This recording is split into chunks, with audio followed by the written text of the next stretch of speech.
اعوذ باللہ من الشیطان الرجیم بسم اللہ الرحمن الرحیم۔ گرمی بڑھ رہی ہے بلتستان میں، سکردوں میں۔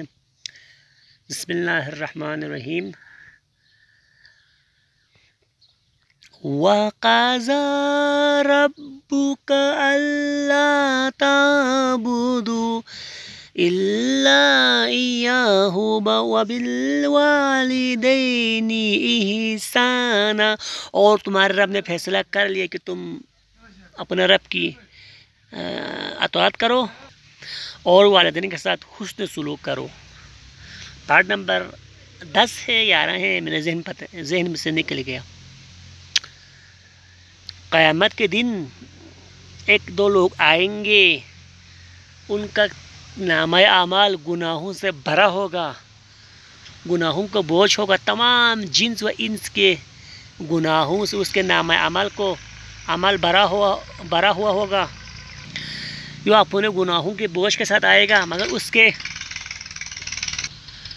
کے پاس صرف ایک نیکی ہے، والدین کی اطاعت، والدین اس سے راضی ہے، ایک نیکی ہے، ایک نیکی، باقی وہ گناہوں میں مبتلا ہے، اس کے نام عمل گناہوں سے بھرا ہوگا۔ ایک نیکی والدین کی اطاعت، والدین اس سے راضی ہے تو اس کو حکم ملے گا کہ جنت میں جاؤ۔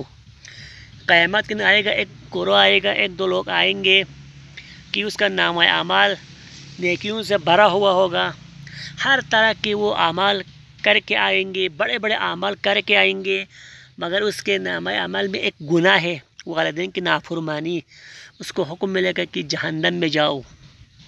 یعنی والدین کی اطاعت جو ہے، اطاعت کے بغیر باقی سارے نیکی بیکار ہیں۔ کچھ ایسی گناہ بھی ہے جن کے سامنے ہر عمل جو ہے ضائع ہو جائے گی۔ ان میں سے ایک کیا ہے؟ والدین کی نافرمانی۔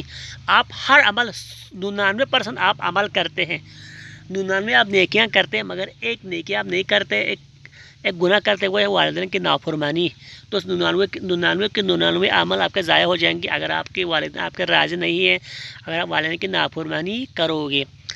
اللہ سے دعا ہے کہ ہمارے والدین کو سلامت رکھے، جن کے والدین جا چکے ہیں ان کی مغفرت کریں، اور ہمیں ہمارے والدین کی خدمت کر کے زندگی گزارنے کی توفیق نصیب کرے یا اللہ۔